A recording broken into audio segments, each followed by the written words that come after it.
Irish men. I wanted to dive into something, and I alluded to it just a second ago, how Bill Clinton pardoned Susan Goldberg. And Susan Goldberg, we bumped into, I think maybe a couple of shows ago. She was a member of the Weather Underground, and I guess she carried bombs, placed it in government buildings. I don't think anyone was hurt or killed, but it did cause a lot of damage. And she went, I think she had a 54-year sentence, but then got out after 16 years when Bill Clinton pardoned her in 2001, Susan L. Rosenberg. And we ran into her because she is the vice chair of the board of directors of Thousand Currents, which is the nonprofit, which is the fiscal sponsor for Black Lives Matter, or Black Lives Matter, Inc., I should say. Do you remember we talked about her, Susan Rosenberg? You know, the funny thing is, yeah, I remember talking about her, but I don't remember her being the Clinton pardonee. Oh, I just ran into that by accident. That's new information for me too. So I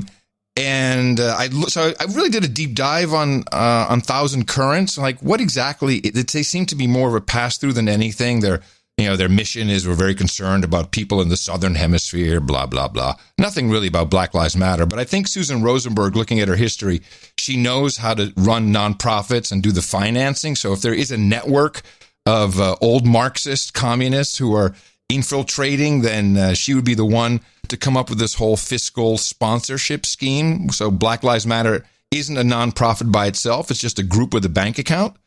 And they get money.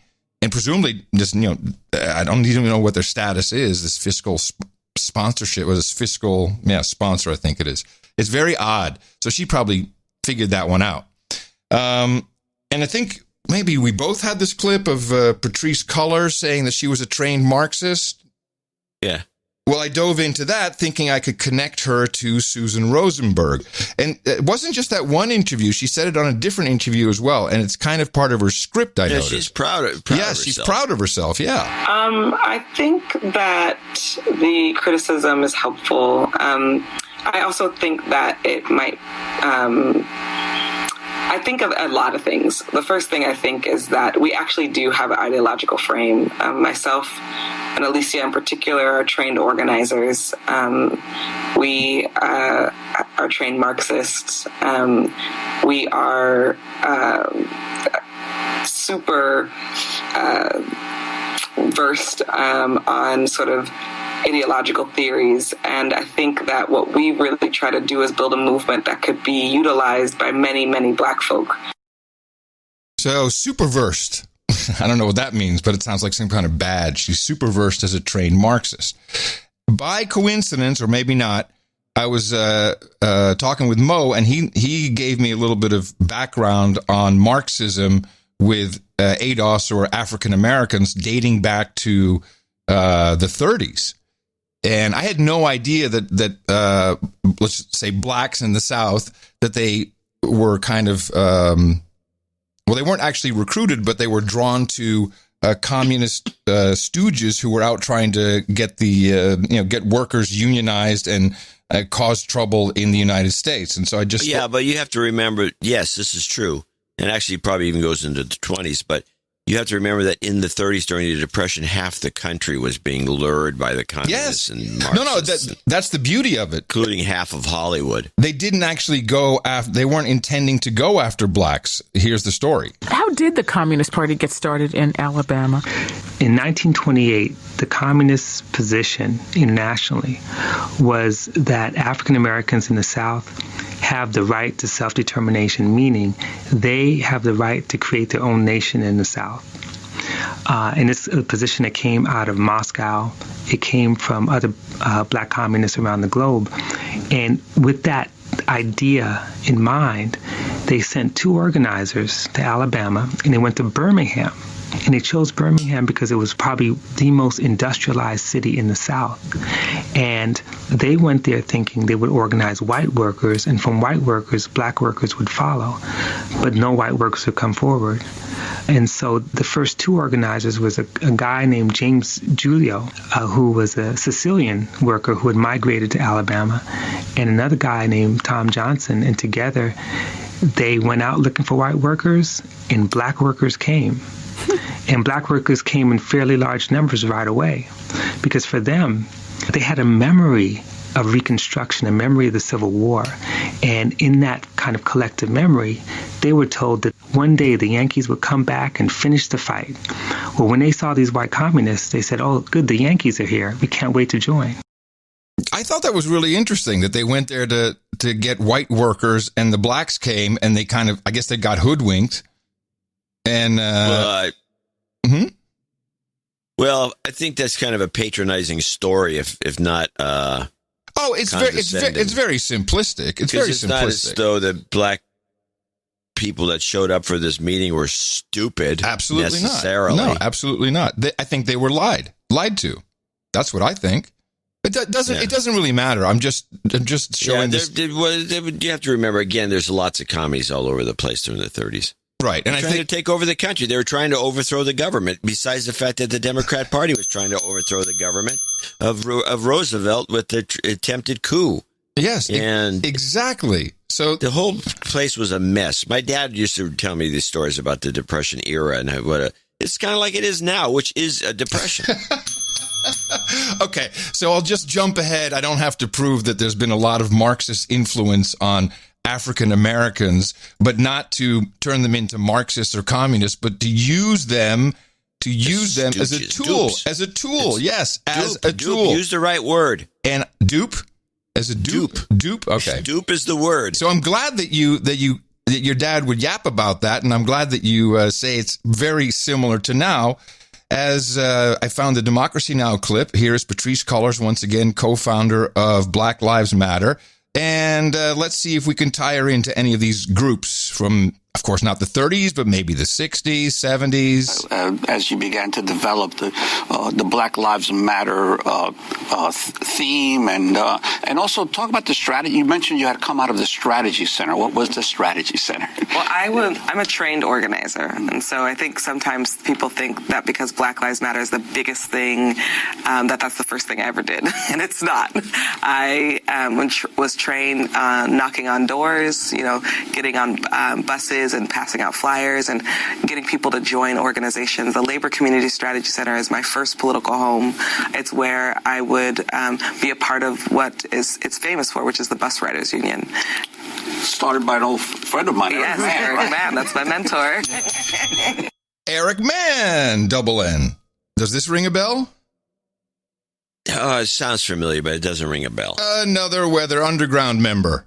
Oh, okay. Who also set up the Bus Riders Union in Los Angeles and currently runs, I think for the past 10 years or even longer, the Labor Community Strategy Center in Los Angeles, which, interestingly, he goes back to the August 29th movement, also known as ATM, which in 1978 merged with the Chinese-American organization IWK, the Iowa Kwen, and the Black Revolutionary Communist League to form the multiracial, multinational League of Revolutionary Struggle, which I think is we're looking at derivative groups of that right now. And she trained for over 10 years with Eric Mann.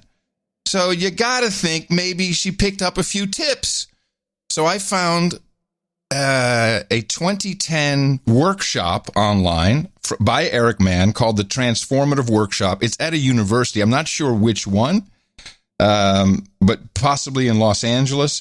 And here you can hear where his whole thing is he wants to kill the empire, which is, overturn the government. I think that's kind of what the old Marxist socialists, that's what they always want to do, turn it into the welfare state, get rid of capitalism. But that's called transformation and transformative organizing. The second is that transformative organizing begins by a challenge to the U.S. empire. We live in a country that is running two declared wars at the same time, Iraq and Afghanistan, that is causing misery for basically people all over the world, except in Venezuela, Cuba, and other places where they've been successfully able to resist imperialism. When they talk about getting rid of poverty and people who have only $2 a day, that's based on the United States imperialism imposing its free market economy on the world so that people can't even have water in their own countries. So with these people in our scholastic system and educational system, there's no wonder they turn out hating America. I mean, this guy is speaking at a university. Yeah. He's written books. I mean, there's legion of these people. He says, this is typical of these guys. He says, we're having two simultaneously declared wars. Yes. We had no declared wars. Neither were declared, exactly. But the tactics of the Marxists are well known. It's pit two teams against each other, and then you can control both, and they'll actually work side by side. And it's kind of the way the CIA does it.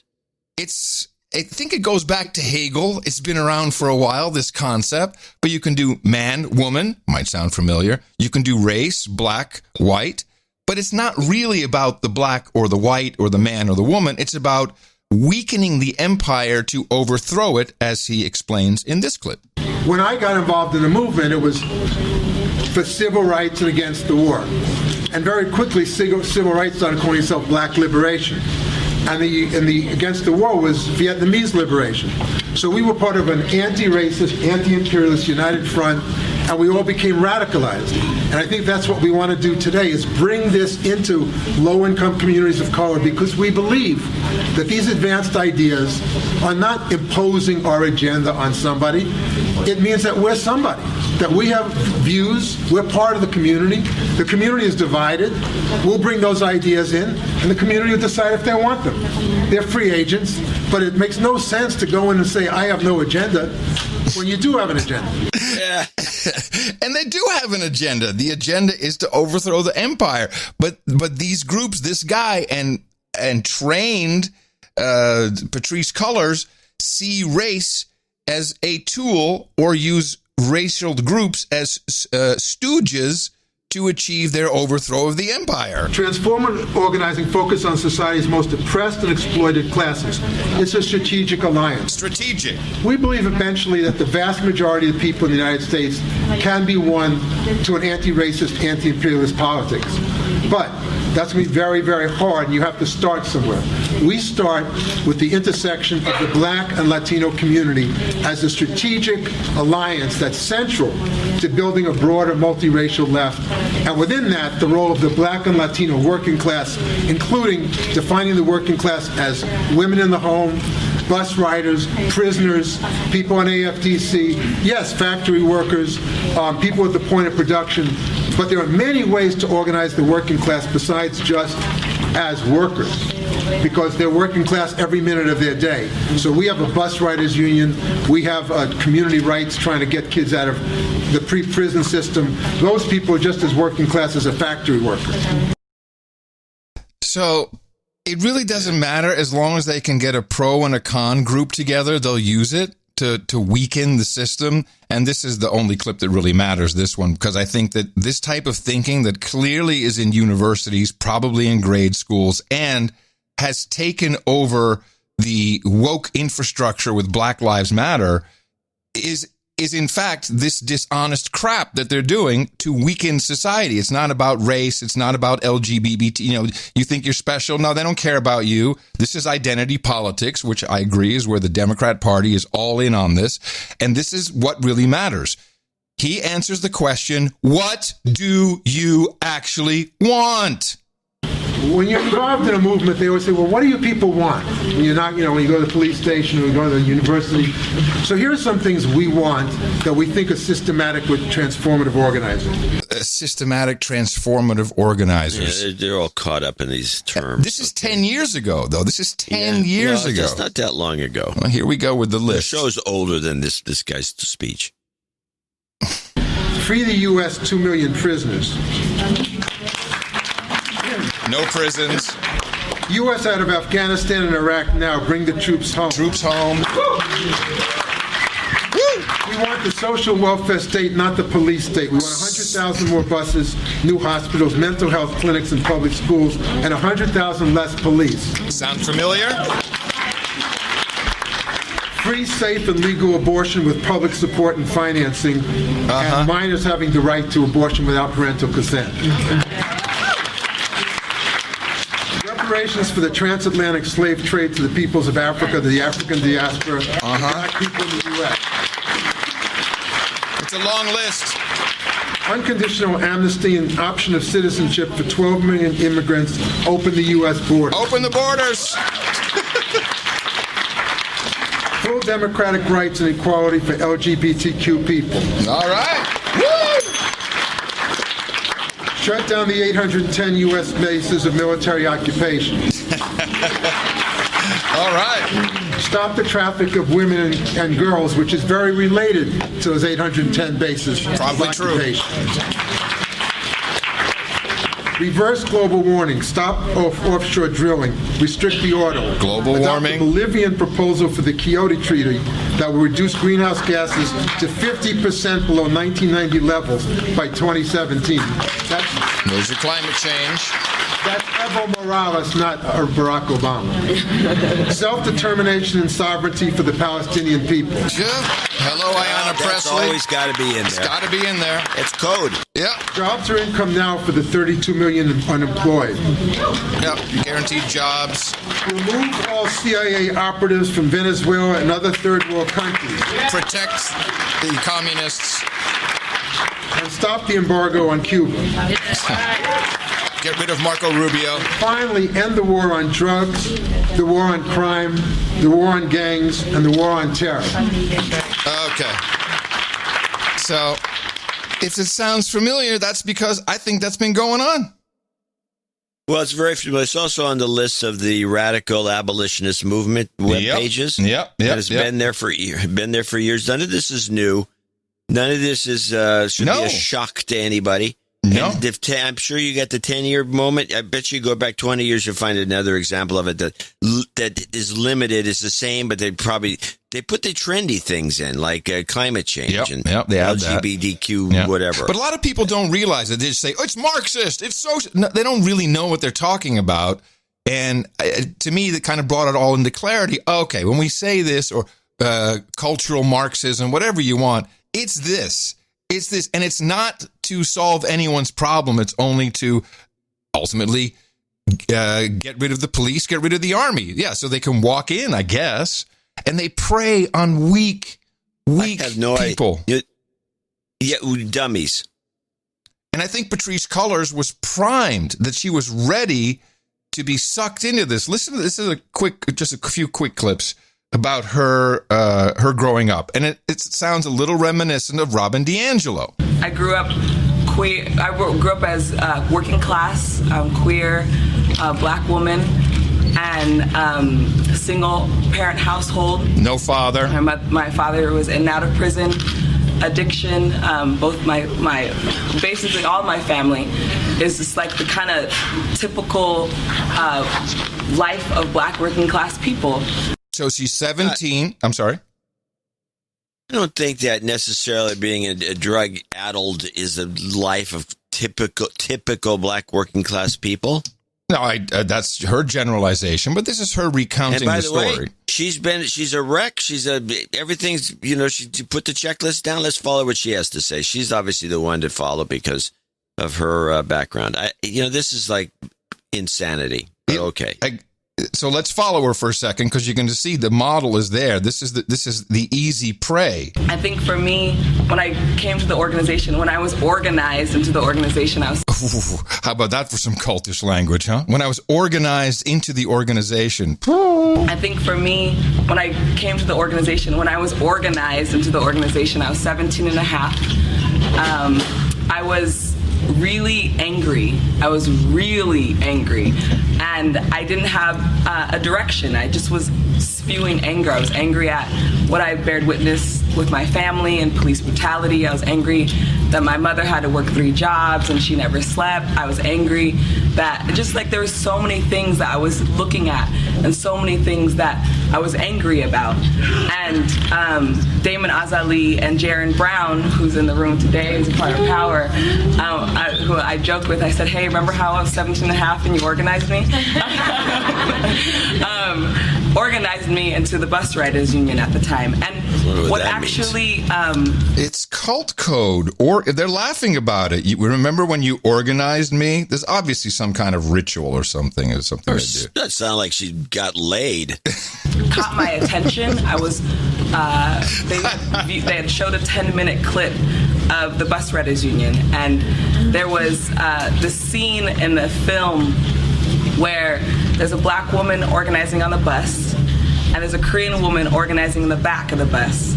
And the black woman is speaking Spanish. And I'm like, wait, what? And then the black woman turns to a Korean grandmother and goes, oh, Korean? Calls to the Korean organizer in the back and is like, we have a Korean speaker, can you come organize her? And I was so... Organize her. I was like, that's what I want to be a part of. That right there makes sense to me. So... That using it as a verb that way, organize me, is weird. That's cultish stuff. Remember when you organized me? Code. Yeah. It's code. Anyway, so the bottom line, this is her real issue. My life hasn't really changed much. My brother's still in prison. My father passed away in December. And what I say of racism, he was only 53 years old.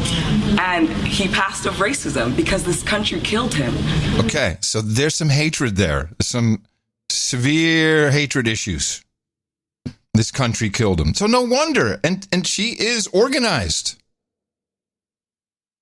So all of this it's a cycle, I guess, except now we have the social media network aspect to it, and that cranks up the noodle gun, which is you have the lethal. Dummies that are all in on this thing because we have to destroy the country, we just overthrow the government, which is really what this boils down to when it comes, because that's what they say. Yes. Why would you? So you're, in other words, especially you're in college, in the university somewhere, and you can actually afford to go to one of them, and you want to overthrow the government because you will benefit in some way? Is that because you can benefit, or for some? I mean, what is the point? This is a very interesting fog that they've established. Oh, that yeah. People are roaming around stupidly. Crazy. Crazy. Part of it, I take my learnings from Professor Theodore Kaczynski, who said that, you look at the kids, we went through think of the children, give them participation trophies. They've never had anything to fight for. They haven't had to fight for shelter, for food. The ones that we're seeing protesting, at least. The looting is a different gang, different bunch, but it's also explainable. But the protests that turn into LARPing attacks, they're finally, these kids have something to live for. They were given, the 20-year-olds now, they were, hey, come to college, you get a piece of paper, it's going to be great. And then they're working for $11 to $15 an hour, doing retail, customers treating them like shit. And they have no future. They've not been challenged. And all of a sudden this comes along and wow, yeah. And the feedback mechanism of the videos and the online postings and the likes and the shares and the community and the rainbows and everything. It's so obvious to me now. And all you need to do is just throw a couple of organizers with some money. Thank you, George Soros, with an extra $220 million promised. So we know where that's going. That's going into the Susan Rosenberg version or half of the system, and she distributes the money, or people like her. I'm sure there's many more when we look. And these are the old fuckers from the 60s and 70s. That's what's so crazy. They're still in the game. Yeah, well, they should have been kept in jail, but I guess what are you going to do? I'm impressed.